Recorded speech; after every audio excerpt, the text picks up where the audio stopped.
আজকের ব্লগের নাম হতে চলেছে 2026-এর কষ্টের ব্লগ। আজকের ব্লগে শুধু কষ্টই কষ্ট, এরকম কষ্ট আগে কখনোই হয়নি। আজকে কিসে কষ্ট পেয়েছি, কেন কষ্ট পেয়েছি সেটাই এই ভিডিওর মাধ্যমে শেয়ার করছি। ভিডিওটা প্রথম থেকে শেষ অবধি দেখতে থাকো।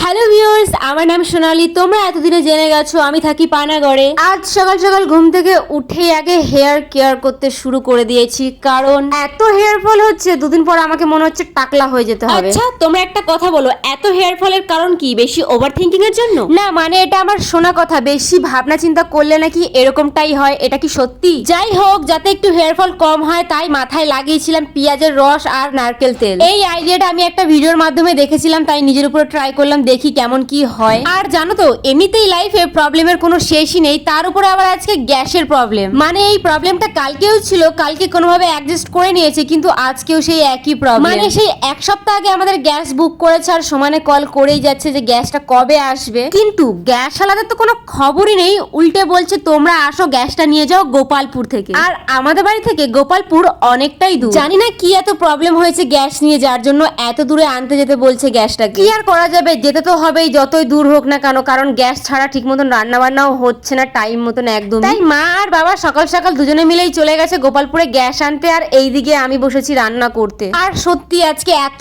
কষ্ট হয়েছে রান্না করতে, মানে কাঠ খুঁজে পাচ্ছিলাম না, এথা ওথা থেকে কাঠ জোগাড় করে তারপরে রান্না বসিয়েছি। তার উপরে আবার এত ধোয়ার উপরে রোদ গরম, এত খারাপ লাগছে শরীরটা, মানে চোখ থেকে জল বেরিয়ে গেছে। রান্না করছিলাম আর ভাবছিলাম এত কষ্ট করে রান্না করছি, রান্নাটা ভালো হবে তো, ঠিক মতন খেতে পারবে তো সবাই। আর এইদিকে দেখো আমার বোনকে, কত সুখের জীবন, বসে বসে আমাকে ডায়লগ দিচ্ছে রান্না যেন ভালো হয়, যেন খেতে পারে ঠিক মতো। আর আমি বোনকে বলছিলাম আমি রান্না করছি আর রান্না ভালো হবে না, হাত একদম চেটে খাবি সবাই। আর এদিকে আমার রান্না প্রায় হয়েই গেছে, শুধু মাছের ঝোলটা বাকি ছিল, তারই মধ্যে বাবা আর মা চলে এসেছে গ্যাস নিয়ে। আর সত্যি কথা বলতে আজকে রান্না করেছি কান্না করতে করতে, কারণ অনেক কষ্ট হয়েছে রান্না করতে। আর শুধু মাছের ঝোলটা বাকি ছিল, মা বললো সর আমি করে নিচ্ছি, তোকে আর করতে হবে না। আর সত্যি রান্না বান্নাগুলো সত্যি খুব সুন্দর হয়েছিল, শুধু ডালে একটু লবণটা বেশি হয়ে গেছিল। তো আজকের এই কষ্টের ব্লগটা তোমাদের কেমন লাগলো অবশ্যই কিন্তু কমেন্ট করে জানিও। তো চলো আজকের মতন টাটা।